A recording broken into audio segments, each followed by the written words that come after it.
ये आकाशवाणी है। प्रस्तुत है कार्यक्रम सुर्खियों में। इसके अंतर्गत आज सुनिए टोक्यो ओलंपिक को लेकर भारत की तैयारियों और पदकों की संभावनाओं पर इंडियन ओलंपिक एसोसिएशन के प्रधान सचिव राजीव मेहता से आकाशवाणी संवाददाता सिद्धार्थ सिंह की बातचीत। श्रोताओं, अब जबकि खेलों के महाकुंभ टोक्यो ओलंपिक के आयोजन में 1 महीने से भी कम का समय रह गया है, ओलंपिक की तैयारियां भी जोर शोर से चल रही हैं। टोक्यो ओलंपिक में भारत की तैयारियों और पदकों की संभावनाओं पर खास बातचीत के लिए हमारे साथ हैं भारतीय ओलंपिक एसोसिएशन के सेक्रेटरी जनरल राजीव मेहता। राजीव, आकाशवाणी समाचार के इस विशेष कार्यक्रम में आपका स्वागत है। सबसे पहले राजीव, आपसे जानना चाहेंगे कि टोक्यो ओलंपिक को लेकर हमारे खिलाड़ियों की क्या कुछ तैयारियां चल रही हैं। देखिए, हमारे ओलंपिक के जो लोग क्वालिफाई किए हैं उनकी बहुत वेरियस स्टेट्स में कैंप चल रहे हैं और कुछ टीमें तो इंडिया से बाहर जा चुकी हैं। और जहां तक वैक्सीनेशन का काम है, वैक्सीनेशन डबल डोज उनको लग चुकी है। कुछ खिलाड़ियों को डोज नहीं लगी थी तो उनको हमने माननीय प्रधानमंत्री जी से रिक्वेस्ट करके उनका पीरियड था 28 डेज का और 75 डेज कर दिया था, उसको उन्होंने जस्टिफाइड कर दिया कि अभी नोटिफिकेशन जो नया निकाला है प्रधानमंत्री का निकला है वो 28 डेज टू 75 डेज। इस बिटवीन आप जो खिलाड़ी हमारा इंटरनेशनल जा रहा है या कोई भी ऑफिशियल जो इंटरनेशनल किसी इवेंट में जा रहा है तो उसको एंटाइटलमेंट है कि वो डबल डोज लगा सकते। मैं प्रधानमंत्री जी की सराहनीय काम के लिए मैं धन्यवाद करूंगा जिन्होंने इस रूल को हमारे खिलाड़ियों के लिए मॉडिफाइड किया है। आपसे जानना चाहेंगे कि कोविड-19 महामारी के कारण ओलंपिक की तैयारियों में या खिलाड़ियों के प्रशिक्षण की ट्रेनिंग की हम बात करें तो उसमें किस तरह की चुनौतियां सामने आई, हमारे खिलाड़ियों ने भी इन चुनौतियों का किस तरीके से मुकाबला किया?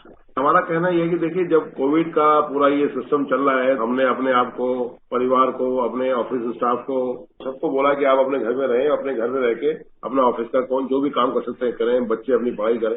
उस टाइम में आप शायद पीछे अखबार में देखेंगे तो हम खिलाड़ियों को रिक्वेस्ट करते थे कि खिलाड़ी अपने घर से अपनी प्रैक्टिस करें जी। और धीरे धीरे मॉडिफाइड करते करते हमने उनको स्टेडियम में भी उतारा। स्टेडियम में हमें दिक्कत आने लगी कि वो जब जाते थे कोई खिलाड़ी हमारे कैंप के पॉजिटिव रहते थे, पॉजिटिव होने के बाद हम उनको एडमिट कराते थे, एडमिट होने के बाद फिर उनको क्वारंटाइन करके प्रैक्टिस करा के दोबारा वापस आते थे। तो हमारे प्लेयर्स ने इस क्रूशियल टाइम में बहुत टफ प्रैक्टिस करी, तो that was very tough time for the players also. और दूसरे साथ साथ मैं उनके फैमिली की भी अप्रिशिएट करूंगा जब हम अपनी फैमिली को मना कर रहे हैं जी और खिलाड़ी की फैमिली जिनके पेरेंट्स उनको स्टेडियम भेज रहे हैं प्रैक्टिस करने के लिए, तो ये एक अलग भावना हमारे दिमाग में आती है कि कंट्री के लिए वो लोग क्या काम कर रहे हैं, उनका क्या कंट्रीब्यूशन है।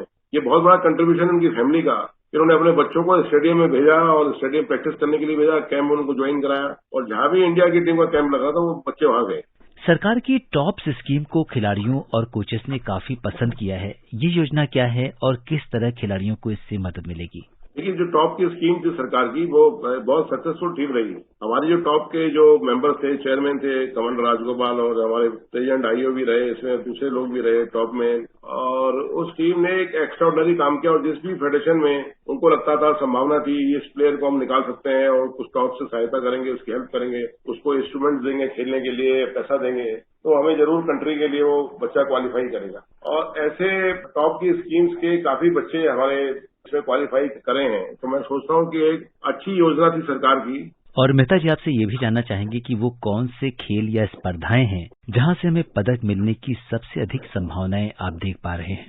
देखिए, हमारे खिलाड़ी बॉक्सिंग में भी बहुत अच्छे हैं, आपके शूटिंग में बहुत अच्छे हैं, रेसलिंग में बहुत अच्छे हैं, बैडमिंटन में बहुत अच्छे हैं, एथलेटिक में हमारे कुछ चोपड़ा जो आया लड़का वो बहुत ही बढ़िया है, उसको भी मुझे लगता है कि वो गोल्ड मेडल ला सकता है। और अभी हमारी फेंसिंग में जो नई लड़की आई है भवानी देवी, वो मुझे लगता है कि first time in the history in the fencing जो लड़की क्वालिफाई करी है, तो जरूर वो भी मेडल टैली में आएगी। टेबल टेनिस से मनिका बत्रा है और भी खिलाड़ी हैं, तो मैं सोचता हूँ कि इस बार इंडिया की मेडल टैली 10 से ऊपर जाएगी, जैसी मेरी मानना है, ऐसी संभावना है। जी बिल्कुल, और पूरे देश को इसका इंतजार है। और अगर हम इवेंट वाइज बात करें या स्पोर्ट्स वाइज बात करें तो निशानेबाजी या शूटिंग में इसमें भारतीय खिलाड़ियों ने बहुत ही उत्कृष्ट प्रदर्शन किया है, जैसा आपने भी कहा, और इसमें पदक की बहुत संभावनाएं हैं। विश्व के नंबर 1 और नंबर 2 खिलाड़ी भी हमारी टीम में शामिल हैं। आप इस पर क्या कहेंगे? जहां तक बॉक्सिंग की बात करिए और शूटिंग की बात करिए, दोनों में मुझे नाम लेना मैं उचित नहीं समझता, क्योंकि एक खिलाड़ी का नाम लेता हूँ तो दूसरे खिलाड़ी को कंपटीशन आ जाता है कि मेरा नाम नहीं लिया गया। तो मैं सोचता हूँ कि अभी हमारे लिए जो खिलाड़ी क्वालिफाई कर गए हैं ओलंपिक के लिए, वो सब क्यू में लगे हुए हैं। और कभी कभी ऐसा होता है जो टॉप 5 में जिनका हम नाम लेते हैं, टॉप 5 वाले खिलाड़ी मेडल नहीं मार पाते और जो 10वीं पोजीशन में खिलाड़ी वो मार देता है जी। मैच टेम्परामेंट थोड़ा सा मैच में अलग होता है और नेट प्रैक्टिस में अलग होता है। तो मुझे लगता है कि कोई भी आदमी जो कंट्री के लिए मेडल लेके आएगा वो हमारे लिए सबसे बड़ा अचीवमेंट वही है। अगर हम बैडमिंटन की बात करें तो पीवी सिंधु देश के लिए पदक की एक बहुत बड़ी उम्मीद है।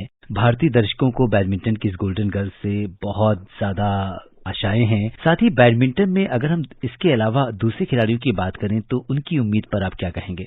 देखिए, दोनों ही नाम जो आपने लिए हैं ये मेडल टैली में क्यू में है और ये जो वर्ल्ड रैंकिंग का ओलंपिक का जो कंपटीशन है बहुत टफ कंपटीशन है। किस टाइम कौन सा खिलाड़ी किस रैंक में आ जाए कुछ मालूम नहीं होता कि उसकी सब प्रैक्टिस पर डिपेंड करता है, भाग्य पर डिपेंड करता है और स्टार पर डिपेंड करता है।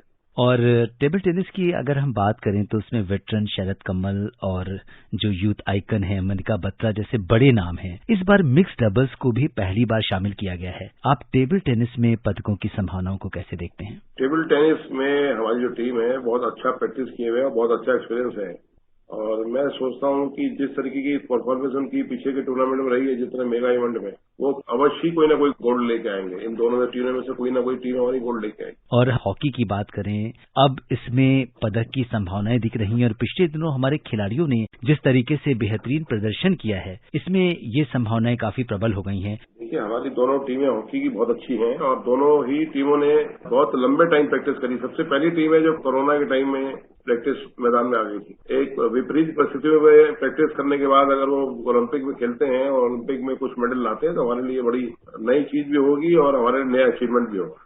इसी के साथ अगर हम बॉक्सिंग की बात करें तो वो एक ऐसा एरिया है, जैसा कि आपने भी कहा कि बहुत सारे खिलाड़ी हैं, पदकों की बहुत ज्यादा संभावनाएं हैं। बॉक्सिंग को आप किस तरीके से देख रहे हैं?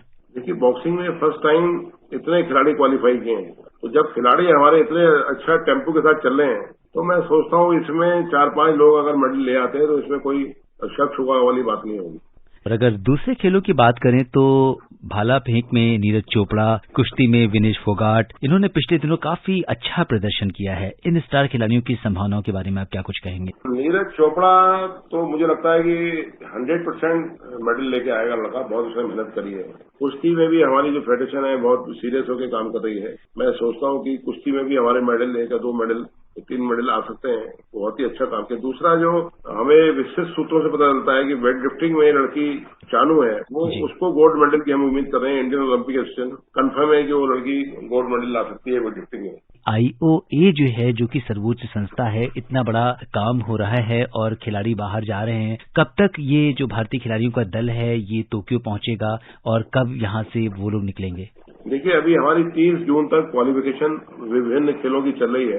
पूरे क्वालिफाई करने के बाद हमारे ऑफिशियल तय होंगे तो हम कोटे को भी कम करेंगे, रिक्वेस्ट करेंगे फेडरेशन से। हमने 2-3 बार रिक्वेस्ट करी है कि अपना आप कोटा कम करिए। ओनली 33% हम कोटा अलाउ कर रहे हैं, तो 33% के हिसाब से ही हम ऑफिशियल को अलाउ करेंगे। तो अभी टाइम है 30 जून तक। विभिन्न टूर्नामेंट्स अभी नेशनल इंटरनेशनल लेवल में चल रहे हैं जहां क्वालिफाइंग चल रहा है। तो अभी हमारे और कुछ और 5-6 फेडरेशन बची हैं जो हमारे 5-6 फेडरेशन खिलाड़ी क्वालिफाई करेंगे। उसके बाद हमें एग्जैक्ट मालूम चलेगा कि हमारी नंबर ऑफ क्वालिफाइंग प्लेयर कितने हैं। टोक्यो ओलंपिक को लेकर काफी कुछ तैयारियां चल रही हैं। वहां पे जाने के बाद भी बहुत स्ट्रिक्ट प्रोटोकॉल्स में सभी को रहना पड़ेगा, शायद बायो बबल भी रहेगा। तो आप इसे किस तरीके से देखते हैं? देखिए, अभी हमारा एक बहुत अच्छा कॉम्बिनेशन है स्पोर्ट्स मिनिस्ट्री के साथ। हमारे यूथ स्पोर्ट्स मिनिस्टर किरण रिजिजू हर दिन 5 या 7 बार हमसे फीडबैक लेते हैं और जितने भी हमारे स्टाफ है स्पोर्ट्स अथॉरिटी ऑफ इंडिया का, गवर्नमेंट का, वो लगातार टच में है। और उसके साथ साथ बड़ी आश्चर्यजनक चीज हमारे साथ ये है कि पीएमओ इस बार बहुत ज्यादा इंटरेस्ट ले रहा है। पीएमओ में 1-1 मिनट की खबर ले रहा है कि उसमें क्या क्या तैयारी चल रही है। बार बार इस बात को जिक्र कर रहे हैं कि क्या क्या फैसिलिटी आप खिलाड़ियों को दे रहे हैं, किस किस तरीके से खिलाड़ी जा रहे हैं। और मैं तो आपको बताने जा रहा हूँ कि 21 तारीख को प्रधानमंत्री खुद सेंड ऑफ प्रोग्राम करने जा रहे हैं, जो मुझे बताया गया है। बहुत अच्छी चीज है। अभी क्विज भी करने जा रहे हैं हम कई कंपटीशन ऐसे करने जा रहे हैं जो मीडिया के अंदर आएंगे। हम आपसे भी हेल्प लेंगे। आकाशवाणी समाचार से बात करने के लिए राजीव आपका बहुत बहुत धन्यवाद। धन्यवाद। अभी आप सुन रहे थे टोक्यो ओलंपिक को लेकर भारत की तैयारियों और पदकों की संभावनाओं पर इंडियन ओलंपिक एसोसिएशन के प्रधान सचिव राजीव मेहता से आकाशवाणी संवाददाता सिद्धार्थ सिंह की बातचीत। ये कार्यक्रम आकाशवाणी के समाचार सेवा प्रभाग द्वारा प्रस्तुत किया गया। इसे आप हमारे mobile app news on AIR पर भी सुन सकते हैं। इस कार्यक्रम के संबंध में अपनी प्रतिक्रिया आप हमें ईमेल कर सकते हैं। पता है airnsdtalks@gmail.com। ये कार्यक्रम फिर से सुनने के लिए लॉग ऑन करें हमारी वेबसाइट newsonair.com।